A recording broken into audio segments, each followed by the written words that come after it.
Disney is continuing with Rey because they found her to be very successful at the box office, but I don't think it was successful for the reasons they had hoped. Episode 7, The Force Awakens, came out in December of 2015.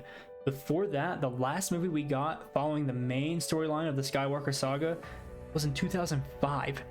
And even at that was Episode 3, Revenge of the Sith, considered by many the best Star Wars movie. If you want to dive even more into the Skywalker saga, the last time we saw the original characters like Luke, Leia, Han, Chewie was in 1983 when Episode 6 came out. I think this is really important, so stay with me. Because it was so long since people saw their favorite characters like Luke Skywalker, of course they're gonna go watch the new movie. It's been forever. When we take characters like Luke and Leia, people are going to go watch because they want to know what they've been up to for the past however many years. And that is very much the way Disney marketed the movie. So I think immediately right off the bat, they were going to get a lot of people to come watch the film. Something Disney did in their marketing was promise all this nostalgia. You're getting your original characters and they're continuing their story. And there are some of these new characters as well.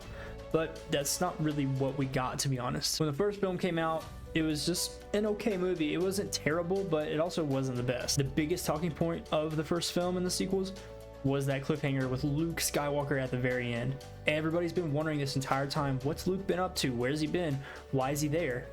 But then we had to wait for Episode 8 to actually find out. Episode 7 also came out at a very opportune time.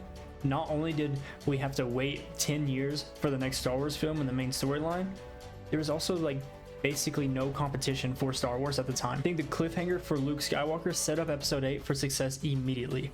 Obviously, everybody's gonna come back and see what he's been doing and why he's there, why he gave up. Episode 8, in my opinion, was one of the worst things that happened to Star Wars and the fandom. It completely split everyone. There were two categories. You either love the sequels and you can see how the characters got to where they were, or you hate the sequels because they ruined all the original characters that made Star Wars great. I think this was the time that Disney started diminishing original characters to prop up their new ones. Honestly, the sequels didn't only split the fan base, they kind of messed with the actors a bit who played those original characters, especially Mark Hamill. When you take a character everybody loves, including the actor who plays that character, and you kill him off in one of the worst ways possible, you make people upset. I mean, Mark Hamill himself said this. I said to Ryan, I said, Jedis don't give up. I mean, even if he had a problem, he would maybe take a year to try and regroup. But if he made a mistake, he would try and right that wrong. So right there, we had a fundamental difference. That's the crux of my problem. Luke would never say that.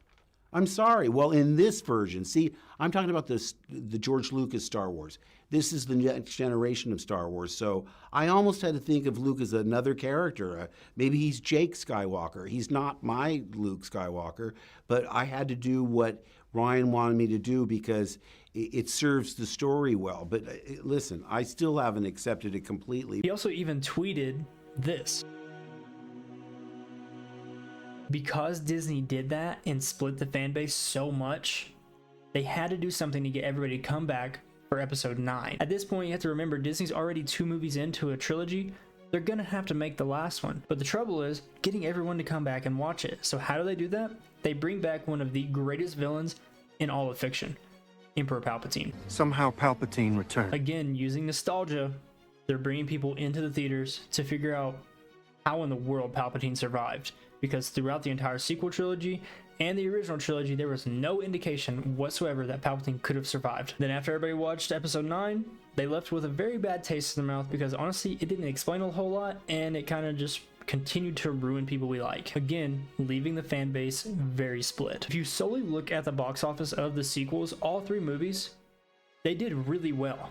And I think that's the only reason Disney's continuing Rey's story. That brings up the question of where do they go from here and will it even succeed? The new Rey movie is going to follow her as she rebuilds the Jedi Order, and then there's going to be some type of threat because that's just how movies work. If you thought the nostalgia baiting was bad in the sequels, wait till you hear about the villain they're planning to use for the Rey movie. You ever hear the tragedy of Darth Plagueis the Wise? So somehow, Plagueis has returned. Now let's take a step back and be very objective here. Yeah, this is a character we haven't really seen in live action or in any shows, so maybe it's okay that they use him. I think it's still a little bit nostalgia baiting because of Episode 3 and Darth Sidious talking about Darth Plagueis the Wise, but I don't know. I don't think there's any other original characters that they're going to use that they can actually fall back on to market the movie. The only other original characters alive at this point are R2-D2, C-3PO, and Chewie. With only those characters still alive from the original trilogy, I don't think it's enough to bring everyone back to watch. Not only does Disney not have original characters to fall back on for nostalgia's sake, they also have to worry about what the actors have said the past couple years, because a lot of the actors from the sequels have been coming out kind of trashing them. That's why I have some serious doubts about how successful this film's going to be. On the other hand, the film does have the opportunity to fix some characters that they kind of threw to the side, like Finn.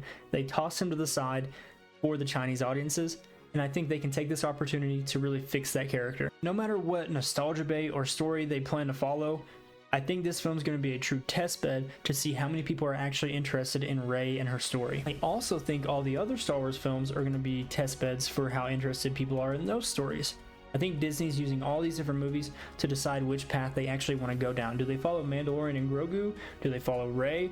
Do they do something else like High Republic era, New Republic era? They're trying to find out. So what if the Rey movie is just not successful? I think Disney has a couple different options, but I think the most likely that they're going to do is just triple down on Rey and her story. At this point in time, Disney has invested so much money into Rey and those characters from the sequels.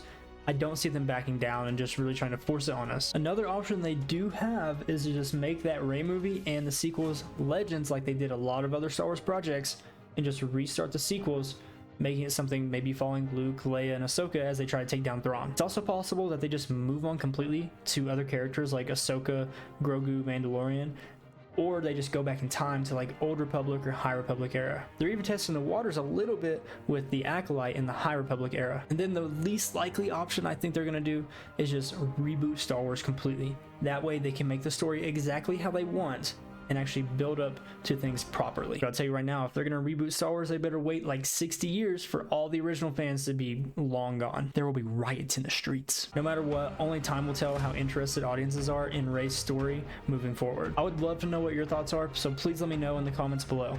And if you absolutely love Star Wars and superheroes like Marvel and DC, you should definitely subscribe, because I'm going to be making a lot of content surrounding all of those things we love. I appreciate you so much for watching, and I'll catch you in the next one. May the Force be with you.